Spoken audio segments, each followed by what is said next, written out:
Ready to start plug and play अशा पद्धतीनं आता हे ग्रोथ सेंटर आहे.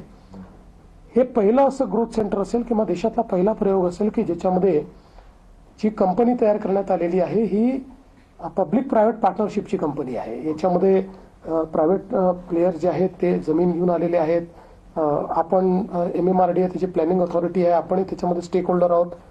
आणि आता या ठिकाणी एक मुंबईचा नवीन बिझनेस डिस्ट्रिक्ट आपण तयार करतो, ज्यातनं खूप मोठ्या प्रमाणात हायपेड जॉब्स तयार होतील. तिथे GCC ची एक इकोसिस्टीम तयार होईल, फिनटेकची इकोसिस्टीम तयार होईल.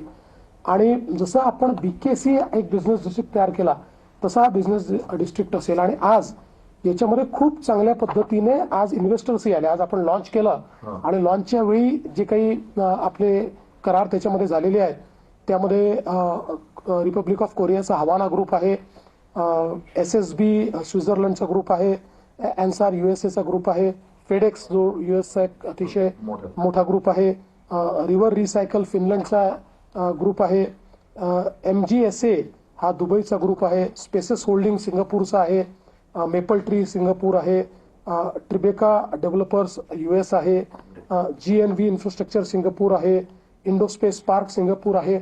असं आजच जवळपास 1 लाख कोटी रुपयाच्या इन्व्हेस्टमेंट्स या सगळ्या वेगवेगळ्या कंपन्यांनी त्या ठिकाणी करण्याचा आज MOU केलेला आहे.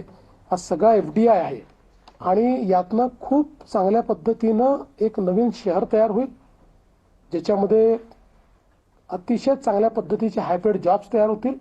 आणि याचं सगळं प्लॅनिंग करताना वॉक टू वर्कचं प्लॅनिंग आपण त्या ठिकाणी तयार केलेलं आहे. त्यामुळे मला असं वाटतं की जी आपण तिसरी मुंबई तयार करतोय त्या तिसऱ्या मुंबईतलं पहिलं शहर हे आपलं लॉन्च झालंय. थँक्यू.